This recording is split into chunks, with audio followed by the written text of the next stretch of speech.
Hello, everybody. Welcome back to the latest episode of CineMasochism, where my co-host Sean and I suffer for, I don't want to say art, maybe art in the way like a performance artist would take a shit and rub it on the wall and put a frame on it and call that art. I guess in that respect, maybe you can call it art.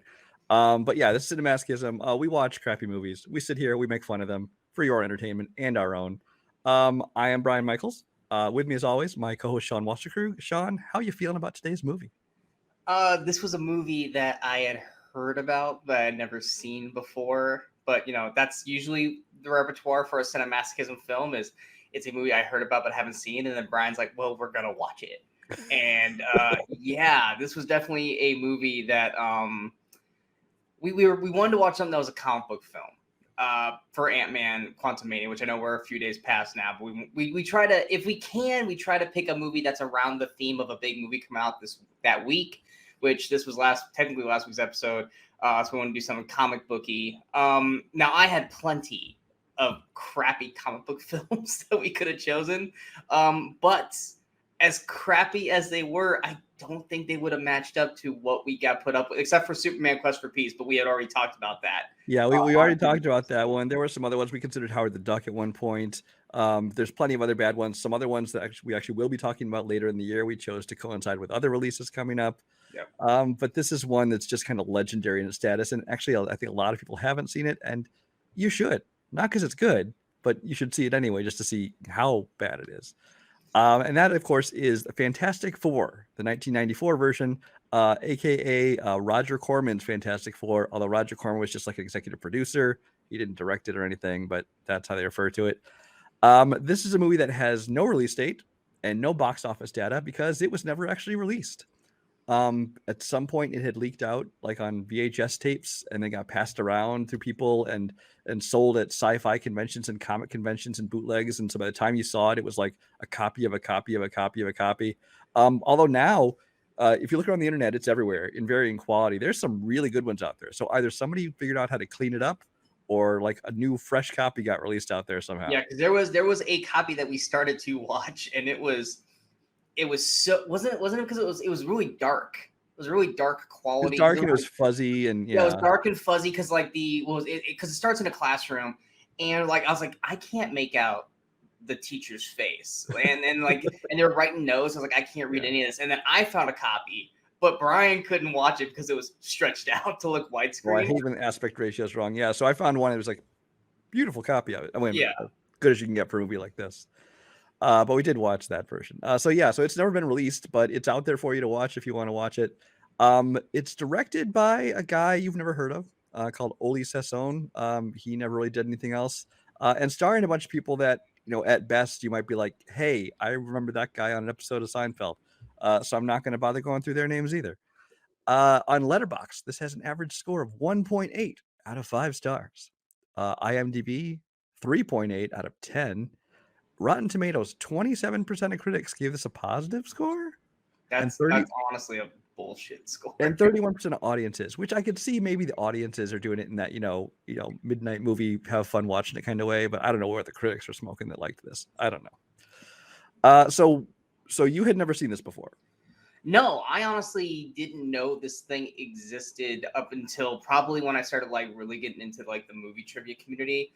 And then you guys started joking about this. I was like, wait, are they talking about like the, Chris Evans, Jessica Alba one? Like, oh no, there's one that came out in 94. I was like, did not even know that. Because for me, with 1994 comic book movies, I think of like Meteor Man and Blank Man and, like stuff like that. I didn't even realize there was a Fantastic Four film. Yeah, all there had been really by this point. I mean, there had been like Supermans and the first few Batmans had been out by this point, but Marvel had not done anything. There was Howard the Duck. There was some direct-to-video stuff like The Punisher with Dolph Lundgren. I think there was a direct-to-video Captain America movie from like 1980 something. Yeah. But as far as like real movies, they didn't really kick into gear until after this with Blade, and then of course once they started X-Men going on from there. So yeah, this was dark times for Marvel. This was not good. So yeah, let's just get right into it. Yeah. So Fantastic Four opens up. First of all with a musical. And I stated this as we started watching it. and I know this is like an old school thing, like Superman does it, Star Trek did it, you know, all this kind of stuff. I hate when movies start with like a 5 minute long orchestra, Yeah, like it's a just the song, whole just overture. like Yeah. random outer space shots that have nothing to do with the film. Because it's like, oh my God, can we just hit fast forward on this? Because it's like, I don't care. I do not care about Well, that's this. it. Some movies actually have, you know, scenes taking place over the credits. Other movies, you know, it's just, you know, it's kind of scenery and things, kind of setting up your setting, kind of so you know where you are, kind of thing. This was just nothing. This was just a little weird cosmic background and a full like 3 to 5 minutes of just overture of the music. Which the music of this movie, I might as well get this out of the way now. The people who did the score for this, well, they wanted to just copy Jurassic Park. In Just several John Williams in general, John honestly. Williams in general. And two, I'm pretty sure they only wrote like 2 or 3 little pieces of music and they just repeated throughout the movie the same exact, not like different variations on it, not no, just the exact same music that's plugged into different spots. But I mean, it was low budget, so what do you expect? I mean, right? there literally was points in the film where they would play music, and I was like, "This is the scene in Jurassic Park when they did this in the movie because this is the music that played at this point." Yep. Not a good version of the music, mind you, but like, say if someone like you see renditions online right now, people like doing, "Oh, here's my acoustic version of this," you know, artist's song, and this is clearly someone who's doing their artistic version of Jurassic Park, and It's and like when you watch like I don't know, like an episode of The Simpsons or something where they want to like parody something, but they can't actually use the actual music, so it sounds almost exactly like it, but it's just different enough that they can't get sued. Yeah, change it just a little bit so the copyright infringement don't come in. Yeah. The music was like you said it first. I wasn't paying attention to it, and then once you pointed it out, then I started to notice it like pinpoint. Because once you Constant. brought Jurassic Park in, I was like, wait, what? And all of a sudden, it was like my Jurassic Park brain clicked. I was like, oh shit, you are right. And what makes it more obvious though is they use the music constant through this entire movie, like through every scene. In some scenes, it doesn't even fit the scene, but they use one of their 2 or 3 themes they made just over and over and over again. So anyway, once you get past the overture, finally, we have the opening scene, which is in a classroom of I'm assuming it's a college. It seems like a college. It can't be high school. It has to be a college. Yeah. Reed Richards is in there along with Victor Von Doom. Ben Grimm is there. He's wearing the jock jacket though, just to show. So he's supposed to be a genius too, because he's in classes with them. I don't know. Yeah, I can't remember what class it was, but it's clearly something, you know, high end. I mean, they're talking about like space and stuff, so some kind of version of astronomy. To, you know, we're not geniuses. We don't know what those classes are, but clearly it didn't seem like Ben Grimm should be in the same class. Yeah, he seemed like he'd be like your jock friend who maybe attends the same college, but no, he was in the class with them. He's sitting right next to him the whole time. Yeah, of course, Sue and Johnny Storm aren't there, but we'll get into that. Oh, that is a whole other thing. That's a whole other thing. Victor and Reed are passing notes back and forth. It turns out they're like making little adjustments on their blueprints or their plans for some fancy scientific experiment they have going on there. Just total class nerds, what you expect. But then we finally get to go as they visit Sue and Johnny Storm, who are, what do we think, like 8 and 11? Yeah, I think it's like 8 and 11. Because oh god, how quick's the time jump? 10 years. It's 10 years. So they got to be 8 and 11 because they're, you know, a kid skips ahead and like Ben is playing video games with Johnny, and Johnny, like I said, looks like he's an 8-year-old. And then you've got Sue, who looks like 11, who's just like, oh, man crush on Reed, who does not look. We're gonna hope that he's 21, because if he's 24 or older, which he honestly looks like he's 28. But at the lowest, by the time you hit the time jump, he already has like the white hair. Well, so that looks fake as shit too. But let's be real here. He's probably 25 or older. I get that they're probably trying to make them, because they're college, probably 21, 22. But, you know, and obviously, you know, she's 11 or something, so she's probably like, you know, oh, pretty boy, that guy got a little, you know, cute little crush. But when you know that these two are going to get married at some point, it's creepy. It looks like something's happening here. Like someone's being what's the word? Groomed? What? Groomed? Groomed is Yeah. the precise word, because when they do a 10-year jump, it already is incredibly creepy because they're like, do we need to leave you guys alone? Because the awkwardness, like, and they're not even doing anything. They're just like literally like face to face, and they look like they're just like practically like holding everything in from not mauling each other and ripping off each other's clothes. And And they're it's already like, a couple at dude, this like, point. Which is part of the problem is we don't get to see, we don't show a montage of them as they grow up, falling in love or no. anything. So it's just, okay, 21-year-old and like 11-year-old, and oh, now you're a couple. So it's like, And that's the thing. It's just like it's in a span of 5 minutes, maybe 8 minutes tops, and we go from oh hey Johnny, hey Sue, to oh my god, I want you. It's like whoa, this is wrong on so many levels. But we're jumping ahead a little bit. yeah, we But jumped ahead to the the time jump. creepiness of this, because we literally are watching it and it goes 10 years ahead. Because like we go like, who are these kids? And they call them Johnny and Sue, and I go, wait, Brian, wait. He goes, and Brian goes, yep. And I go, 10 years. I go, okay, cool, 10 years has passed, but that's still a big jump in age. And then you watch them and it's like, oh, this is so uncomfortable. And it's like everyone is like for it. Like there's not a single thing of anyone going, dude, she's like really younger than you. And there's never that. It's just like, yeah, you go for it, sis. And even their mom is like, yeah, awesome. I love it that you two are together. And it's like, what the fuck is going on? That should not be the mindset of a comic book movie. Yeah, it shouldn't. But we are jumping ahead though. We aren't to the time jump. We're jumping ahead like 10 minutes, but still. Yeah. So they go visit Sue and Johnny Storm, and then they go to Victor and Reed are going to do their science. There's a passing comet overhead, which, by the way, is their first. Isn't it called Colossus?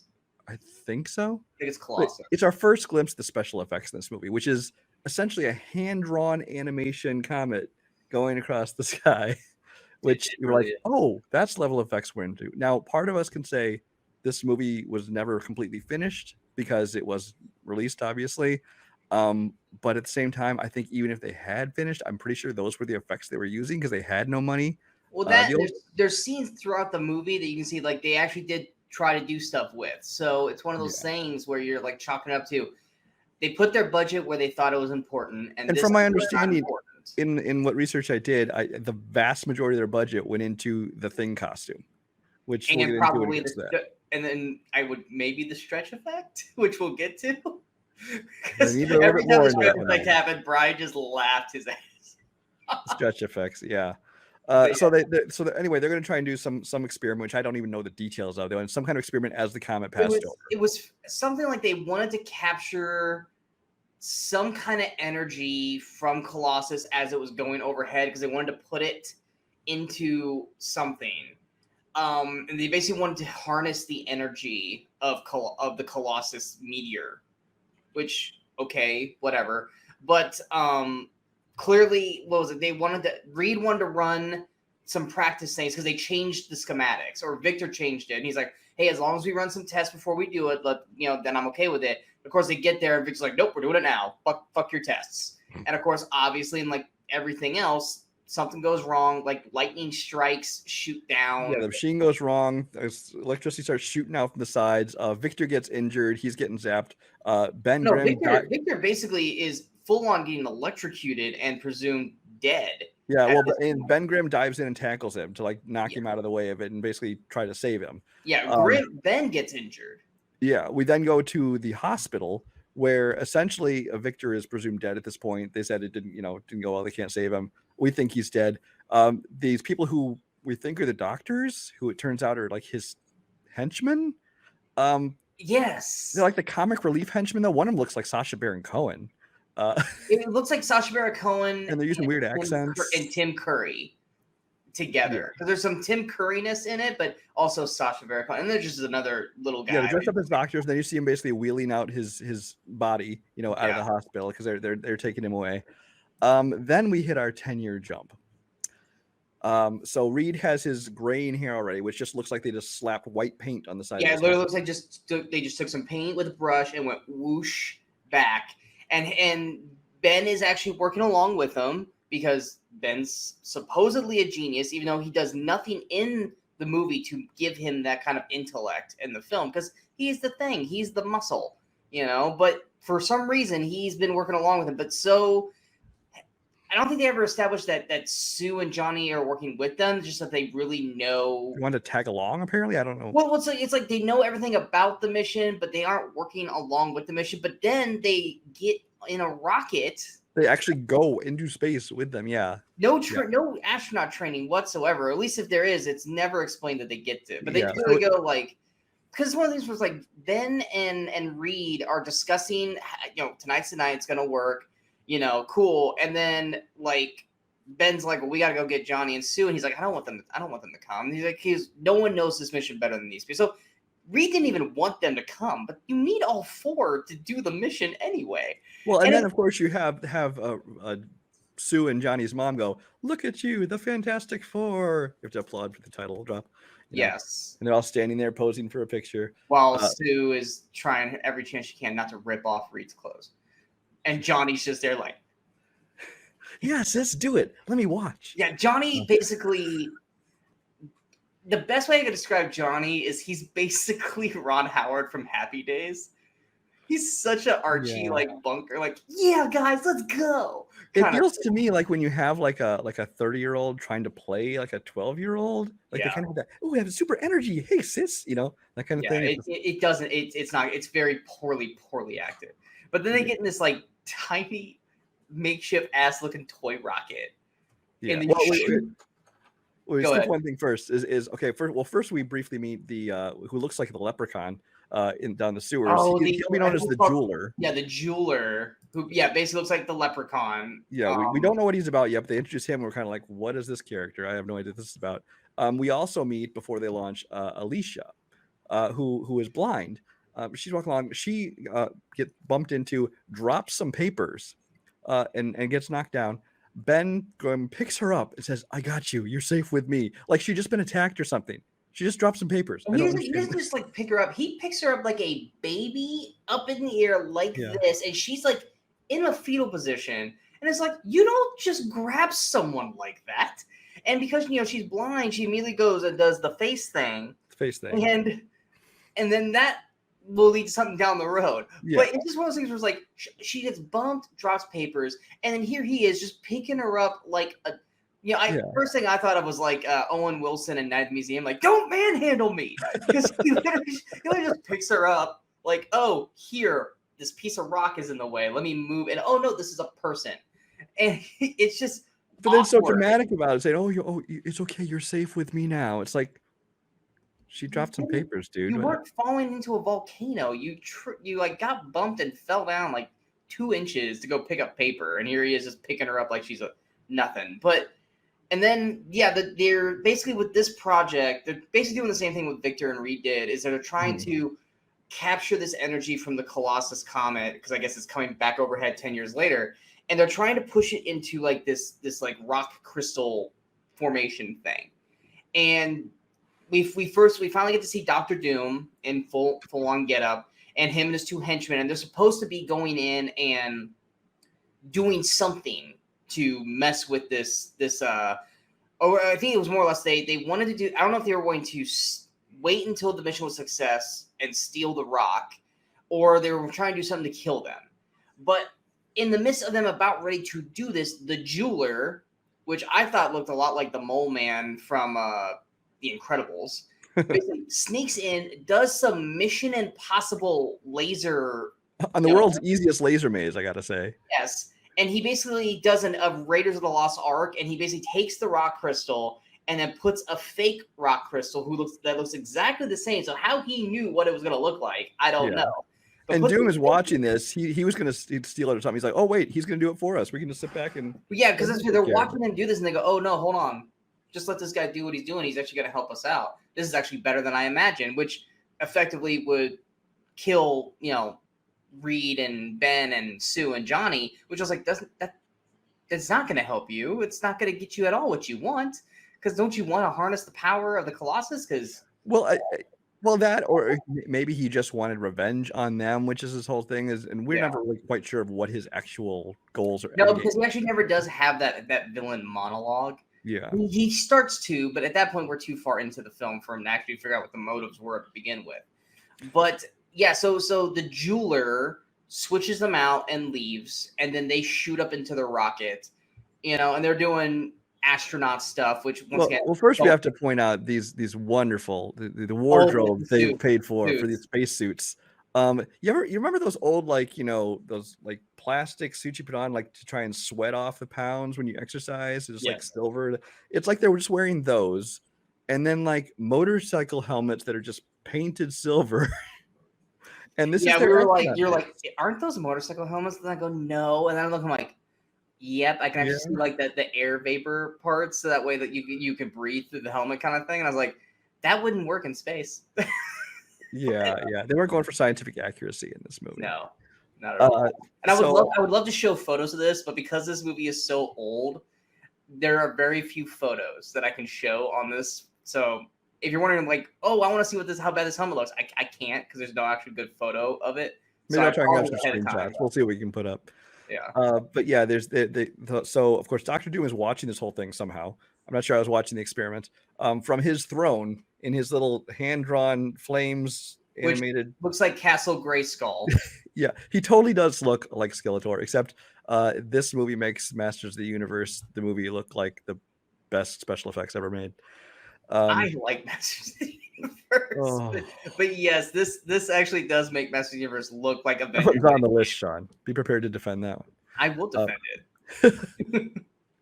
But of course, because of this stolen or swapped out jewel, their ship explodes in space, falls to Earth from outer space. It falls to Earth, but all within like a 30 feet area. Everybody lands. Yes, how gravity explodes, where there's no gravity, the ship explodes, and yet all the debris falls back down to Earth literally within 30 yards of each other. Yeah, I mean, and even if they were, let's say gravity affected them because they weren't in outer space, maybe they're just in the edges of it or something. Outer rim of it, still, the rotation of the Earth would involve those pieces spreading themselves out. And they would have burned up. Yeah, it would have burned up. Of course, they don't. They come out of it, without a scratch on them, just a little, black soot on their face, things like this. Yeah. And then they start discovering their powers. Johnny Storm sneezes on a bush, bursts into flames. Ship walks up and like half her body's gone. Well, at first nobody sees her at all, and then they see half she's of her. invincible. Yeah.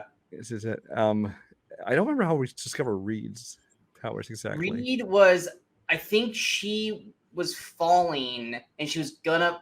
When he reached out to catch her. Yeah, he falls out to catch her because if he hadn't, she would have fallen on some sharp debris and impaled herself. Yeah, and Ben actually we don't see his thing until later on. Yeah, Ben like for some reason goes like over 24 hours until he basically turns into the thing. So why his thing was delayed over everybody else's, we don't know. Plus, there's another thing that happens later in the film we'll have to explain. But it also makes no sense. But yeah.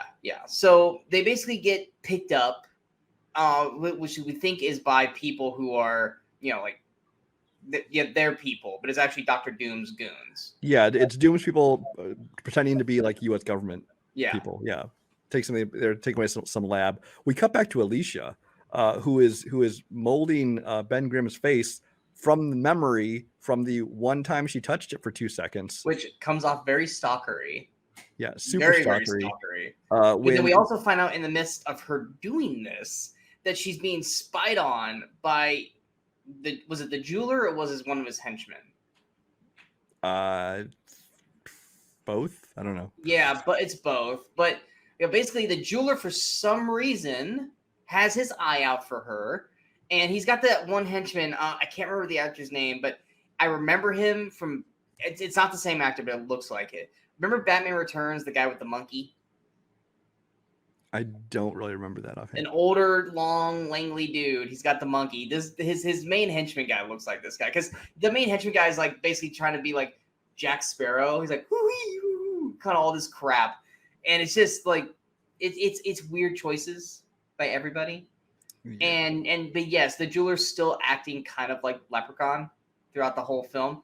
Continue with your stuff. We get a funny bit with a doctor. Yeah, well.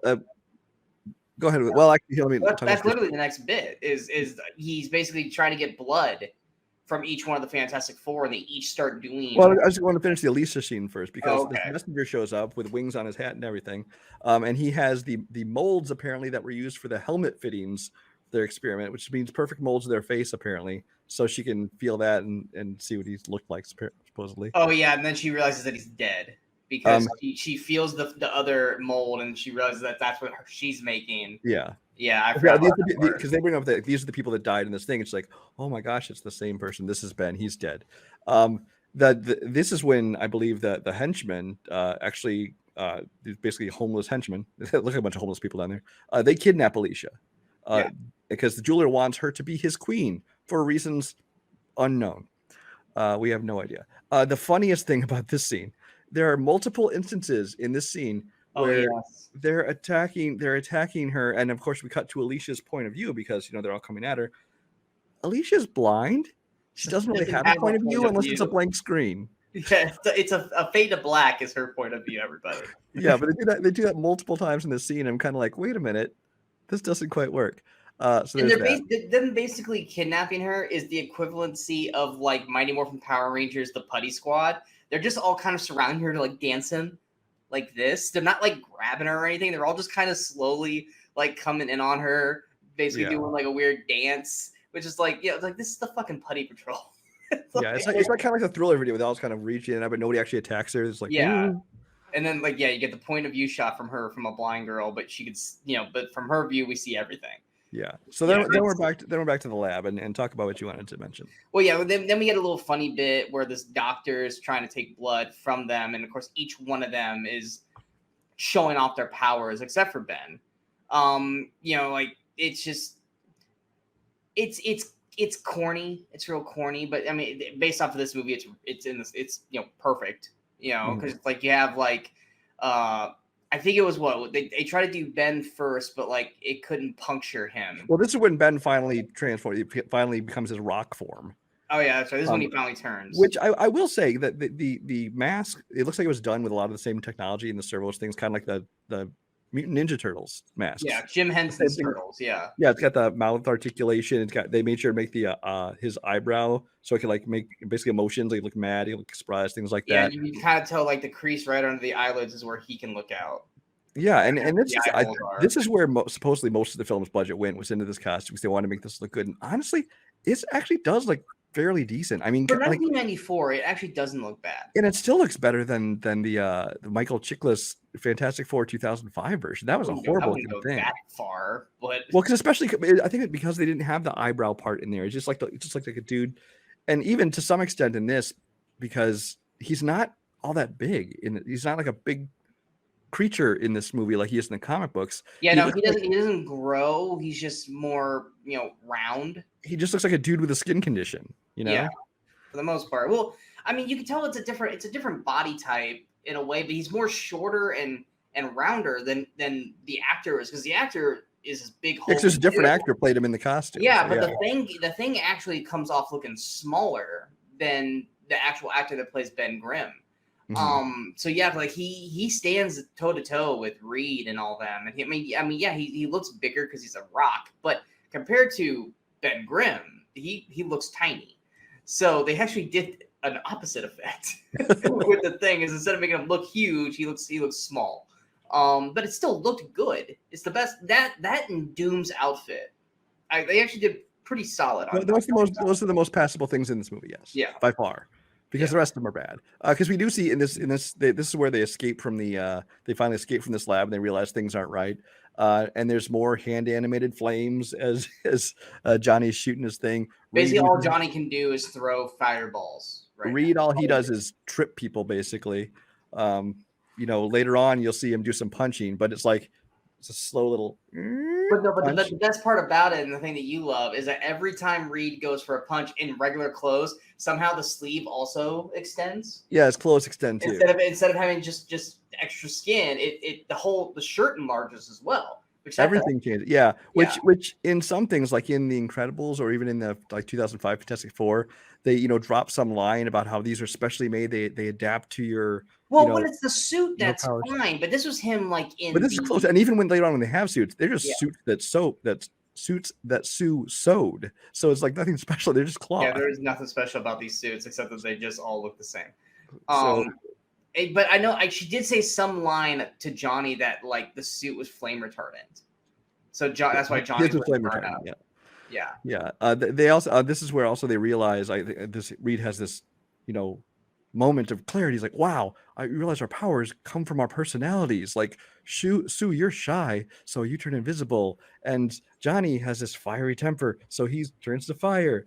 And Reed is always stretched thin, trying to do so many things. So of course he stretch and Ben is brute built force, like I think is what they say. Ben's built like a rock, so he's a rock man. Yeah, it's like we all got the symbolism there. You didn't need to spell that out for us. And this is also the first time they meet Doom.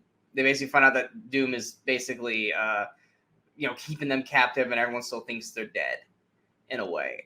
And there's no matter of time. We don't know how much time has passed. We don't know if it's been weeks or months. It's got to be at least a week because those heads showed up at Alicia's place. So they're trying to do a memorial thing, but they could have done that months down the road because they kept saying like, "Let's go home. I hope we still have one," kind of thing. It's like, well, your mom is still there, so it's like there's no time frame of how. Yeah, we don't even know if they ever like talk to their families and let them know they're alive. Things like this. We never see anybody else like that again. Yeah, they never go back to the mom or anyone like that.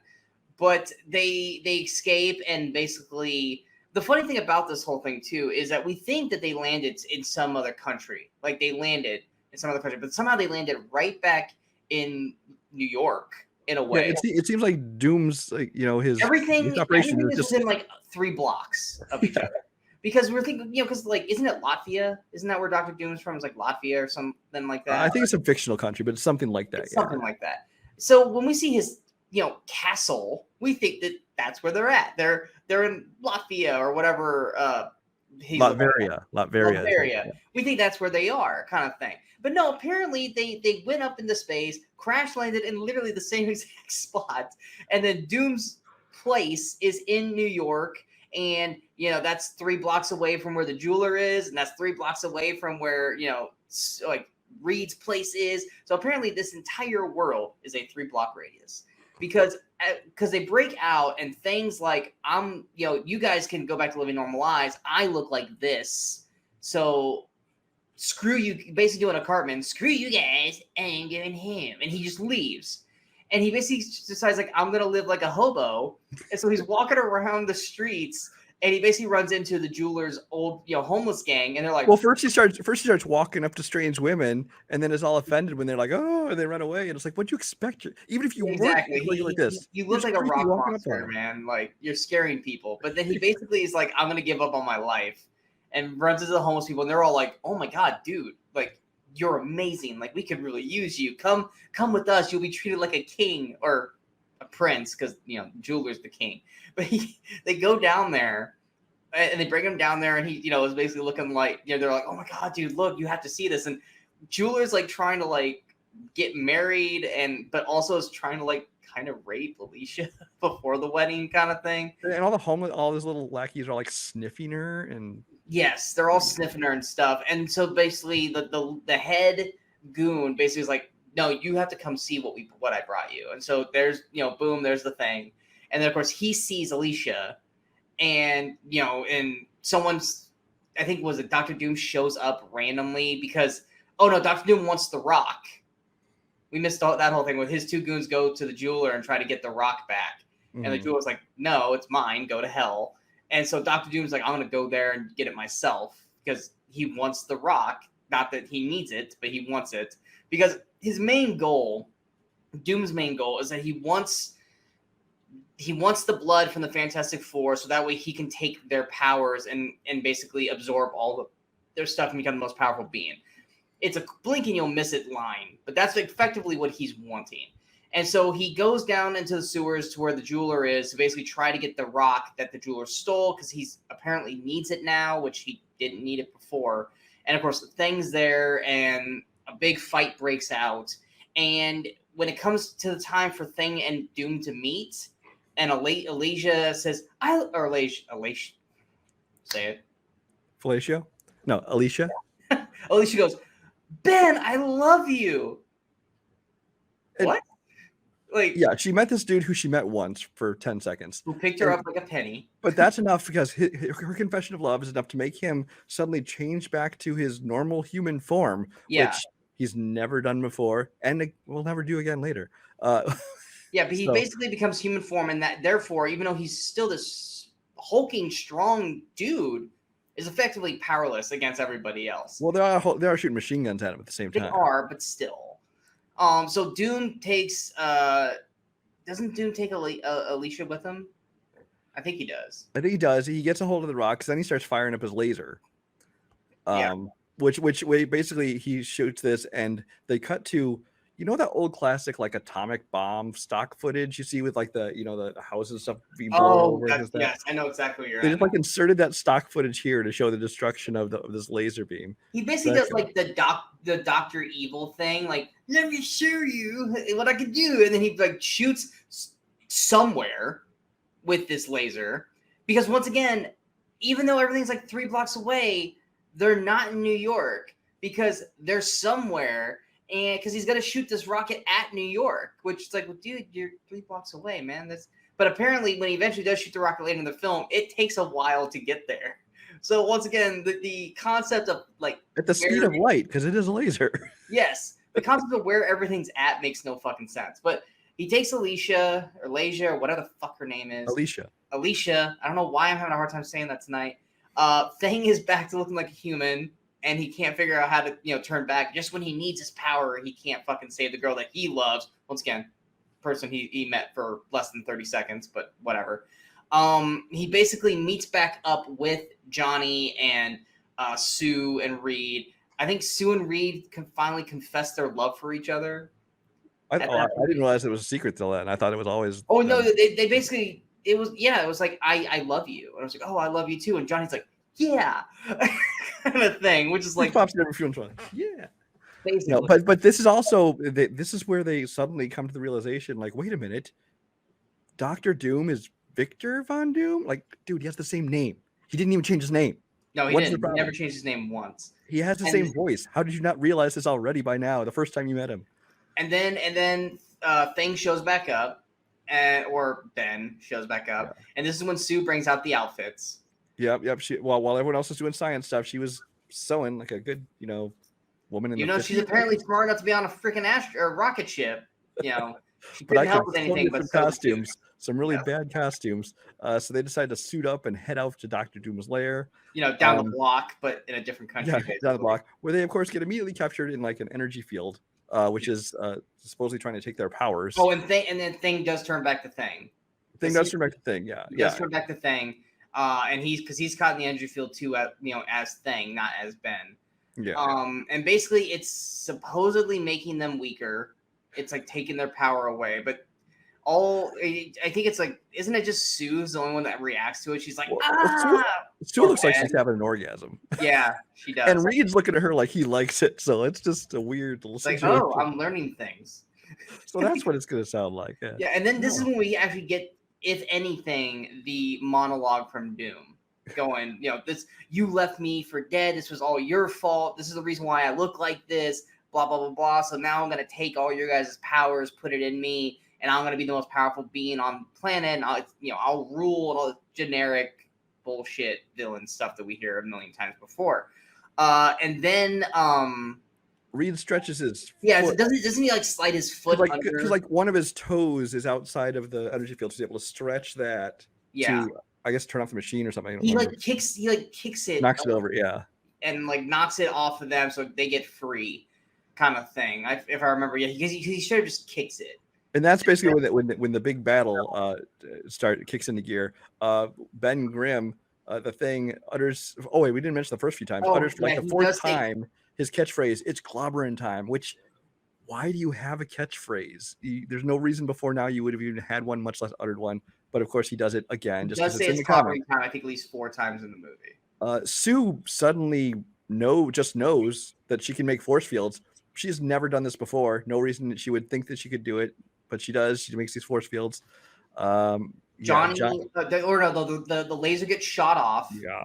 But apparently it's the slowest laser in the world, because it's shot off for about a good minute before Johnny realizes he can flame on, and go and chase down this laser. He's going to go stop it. He's going to fly faster than the laser to get in front of it and stop it. Before it hits New York, the same town that they're in, because there's never any proof of where they're at outside. Yes, this is the first time we see him fully flame on, become full Human Torch, and this again is just it's such bad animation. Yeah, I don't know if it's hand drawn or it could have been really remedial computer animation for the time, but whatever it does, it just looks like hand drawn animation. And as he just flies, passes by the laser, turns around, stops the laser with flames, which that's not how lasers work. and then Reed's doing punching stuff, but honestly, it kind of almost looks like an animated strip where it's like they had him reach out and then they like clipped like this part and then spliced it to the fist and then punching the dude, which. Or other times it's like clear they like had something on a string and they like just pulled it to make it stretch out. But either way, you don't have a budget. You're finding some interesting ways to do this. So it's the slowest punches in the world. It's like it would have been faster to walk over there and punch him than to it actually are pretty slow. They are pretty slow. Punch. And the guy's like, oh, it's like, no, that force isn't behind that punch. Hey, he's got the punch of C. Thomas Howell in Soul Man. That's how much power he has in that punch.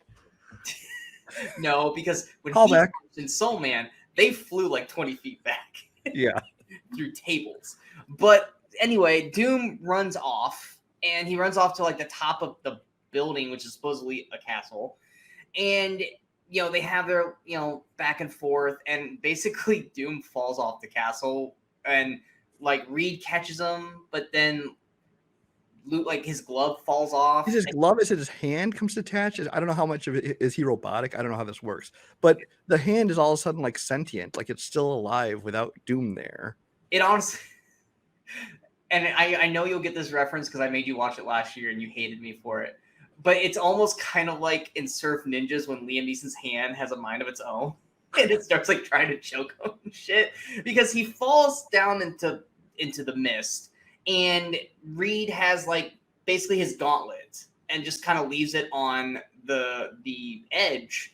And then they walk away and then the hand starts doing this. So it's like, it's basically the to be continued moment. Yes, it's basically saying, "Oh, Dr. Doom's not gone, everybody." But either A, it's just like a robotic gauntlet of some kind, in which case it's not going to do anything, or B, it's somehow sentient, like part of Doom. But Doom never got any powers because he never went in the cosmic rays and things. So, well, he got his but he got blasted and injured. That didn't give him any powers. You want to count the electrocution thing? Maybe he got some of it from that. But Doom never really does any powerful shit in the film. He's just wearing the suit.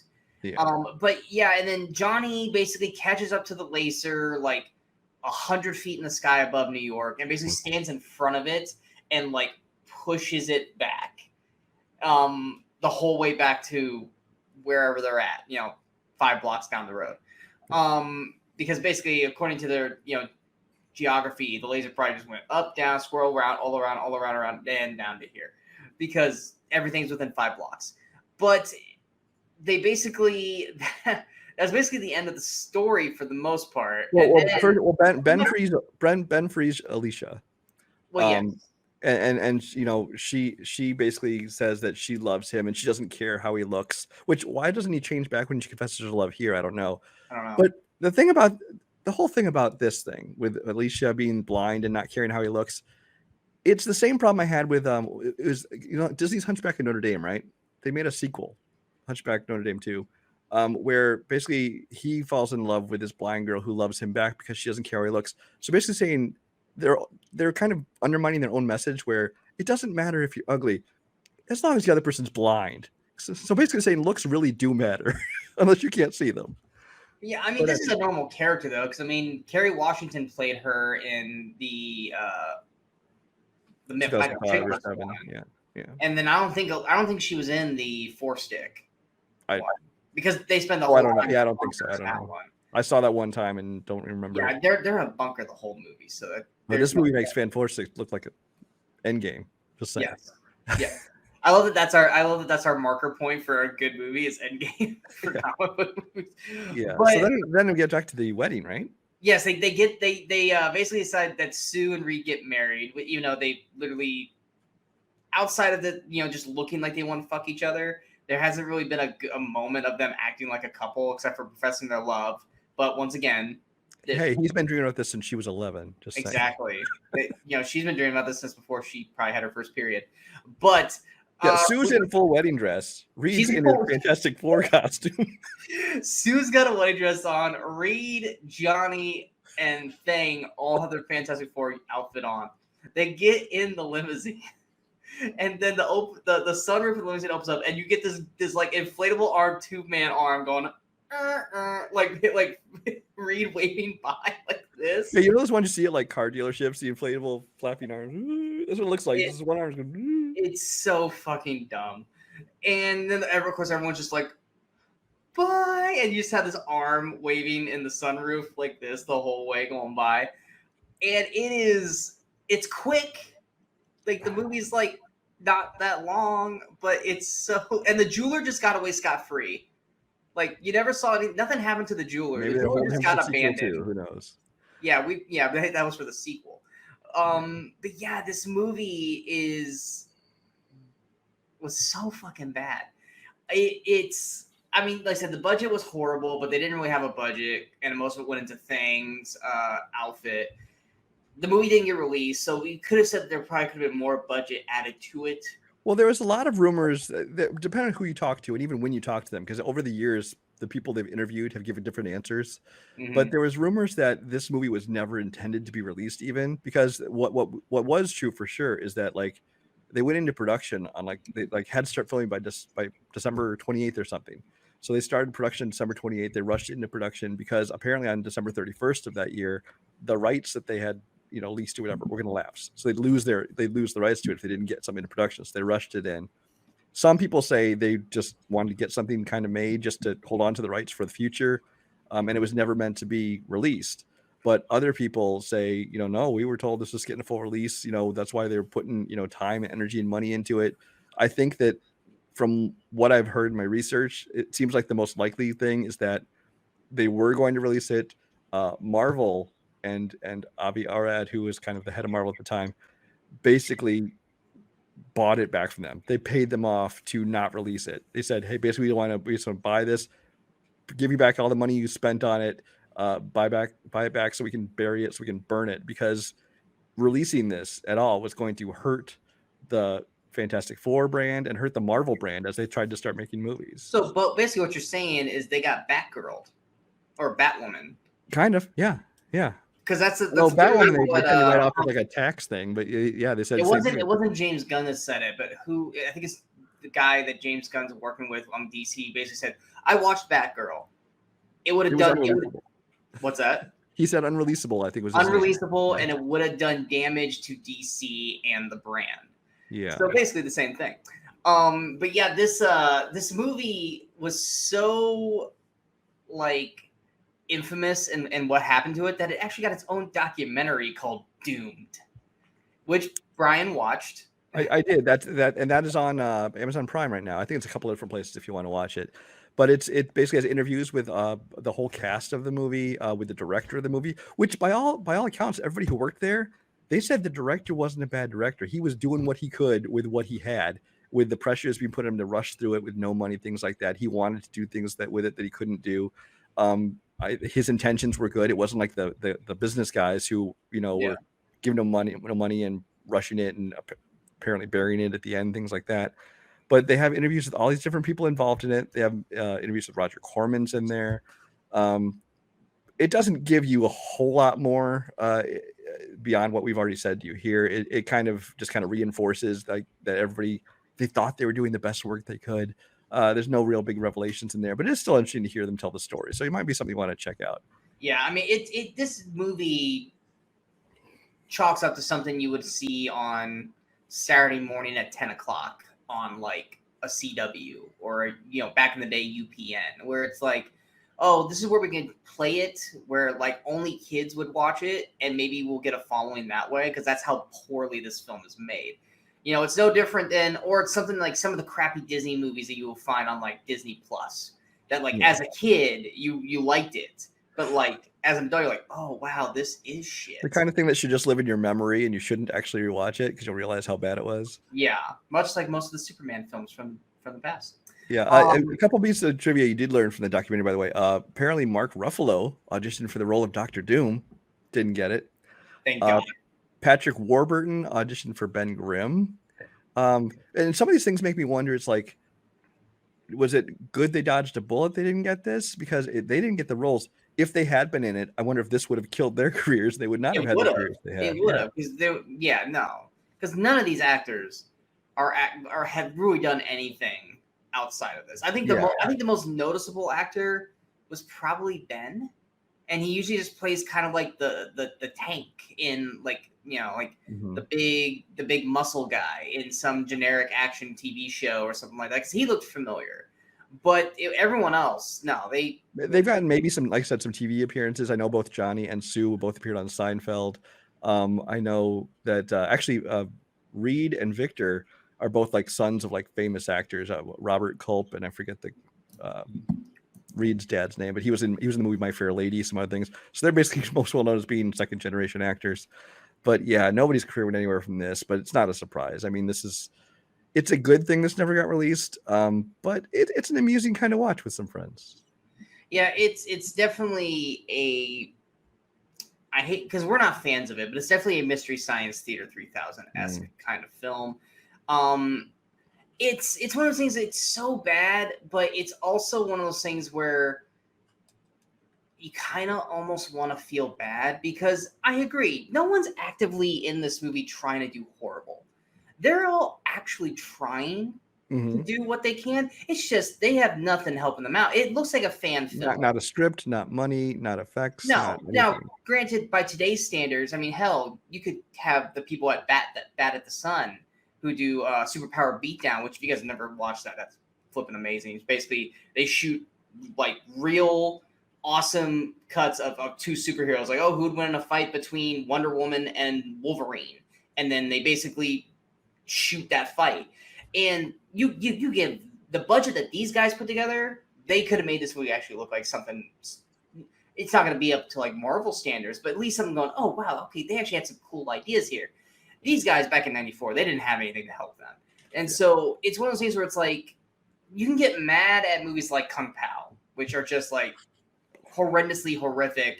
And even something like, crap, what was our first episode? Tiptoes? Tiptoes, where it's just like, what, you guys knew what you were making kind of thing. Whereas like with these guys, it's, look like it came off like looking like a fan film because in a way it was. They had no backing, they had no real money behind it, and the money that they did have, they just used it, poorly. The script was bad, but no one was there to really kind of help them make the script better. So they just did like you said in the documentary, they did the best of what they could, and so you can either chalk it up as saying it's one of the worst comic book movies ever made, which it is, and hate everyone for it, and go they tried, they epically failed. It's not something you would ever want to watch, but I don't like despise these people for at least attempting it like we do with douchebag from Kung Pao. But it's not good. There's not one good thing about it. It's but it's one of those things where it's like, had they had some budget, had they actually had some script writers who actually could maybe have tried to do some redrafts and a little more money to do some better acting, which apparently I don't know how on earth Ruffalo or Warburton were not good enough for these roles. But like I said, thank God they didn't get them. There's a lot of things that could have been done, which is why I kind of almost believe in the theory that they were just making something just to make it so that way they could hold on to the copyright. Yeah, the same way like Warren Beatty, who owns Dick Tracy, writes, like every 10 years, he'll make like a weird little YouTube video or something with him as Dick Tracy. He just did one recently where it's like Warren Beatty interviewing the character of Dick Tracy, who he's also playing.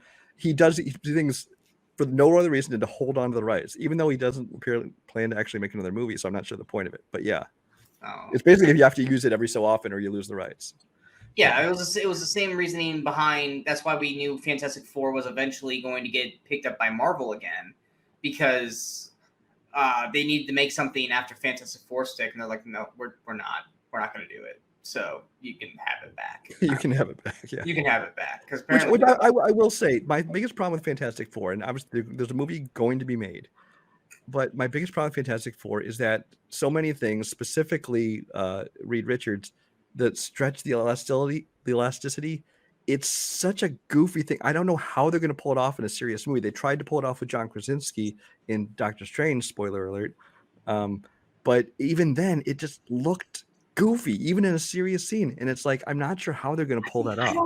I don't think it looked as bad as you think it did. I mean, it's better than what they did with how the hell do you say, is it Ion Guff? Oh, Ian Grufford? Yeah. Ian Grufford. I mean, I honestly can't even remember how Miles Teller looked in Fantastic Four. It's like I literally barely remember that. In all cases, like no matter, it's not a matter of this quality of the special effects. It's a matter of the concept of it. It's silly. It works in The Incredibles. It works in the Plastic Man TV show. It worked in a Fantastic Four cartoon, maybe, but I don't know how they're going to pull off in a serious movie. Senses it works because it's animated. Yeah, I don't know how it's going to work in a serious movie. We'll see. Yeah. And I mean, if you can make Groot look believable, then you can make the Thing look believable. And honestly, Johnny Storm, I just want to see the Thing done right. He has never been done right. Yeah, and Johnny Storm, honestly, it looked fine with Chris Evans. So I mean, the flame on part's not a worry, and the invisible part's not a worry. It's mainly the stretchness for Reed and the Thing, which I don't hate the Thing as much as Brian does. I think the chickless version was fine. The 4-stick one, he basically was just like a gigantic rock. But I mean, I think they can pull that off. I don't see that being a problem. But yeah, the stretchness is where a lot of the Fantastic Fourness, whether it's going to work or not, which Brian's gonna be probably one of the biggest critics about that. But nonetheless, this film in its own, it's one of those things where, yes, it is probably one of the worst comic book movies ever made, but I still would probably, not as a better movie, it's not. But if I'm going to have to go, what is more like a black mark in comic book history, this or Superman 4 Quest for Peace? It's Superman 4 Quest for Peace. Superman 4 Quest for Peace literally killed Christopher Reeves' Superman.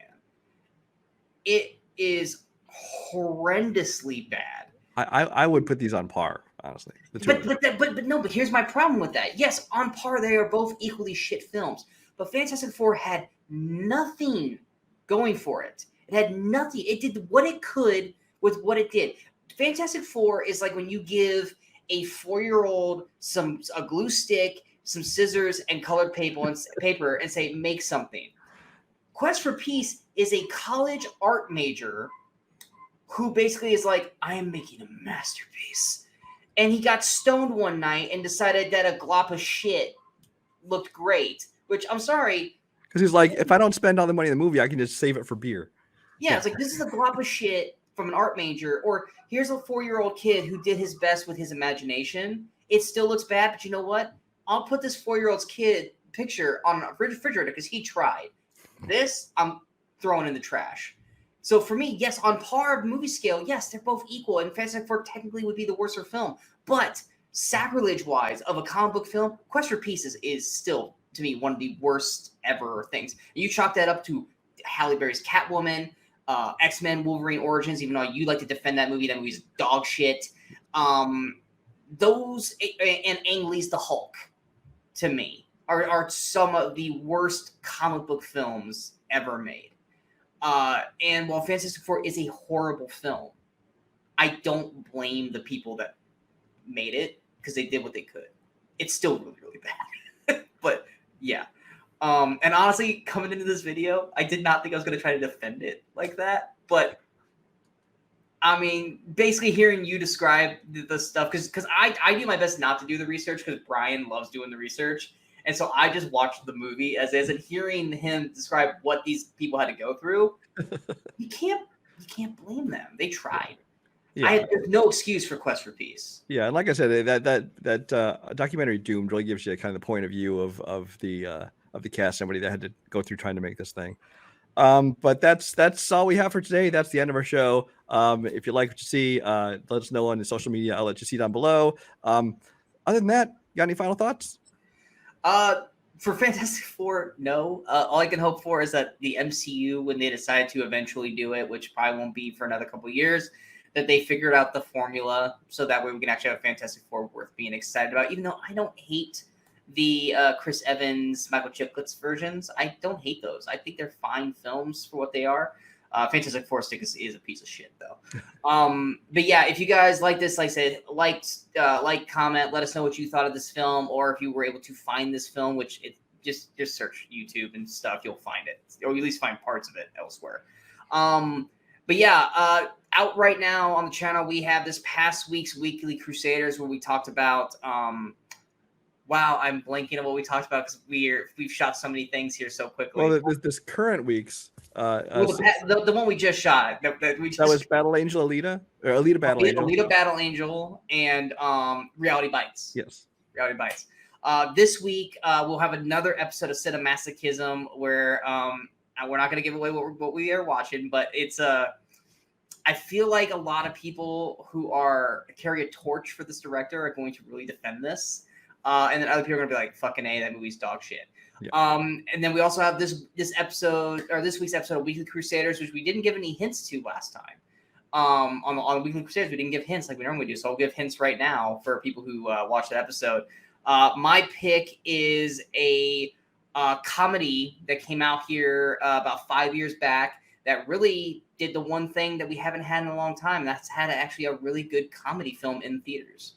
I really enjoyed that film. And Brian's pick, why don't you describe your pick? A crime thriller, an underrated, underseen crime thriller from 2006, I believe it is. So, but yeah.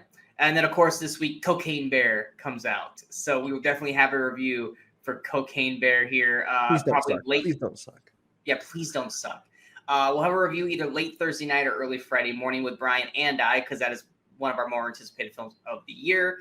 As well as Netflix's We Have a Ghost. Also will be there'll be a potential review for that. But also, please don't suck, even though the trailers didn't really do much for us. But until next time, we are the Movie Crusaders, and this is another episode of CineMasochism. I'm Sean Wascrew. That is Brian Michaels. And until next time, go watch some movies. Don't watch Fantastic Four.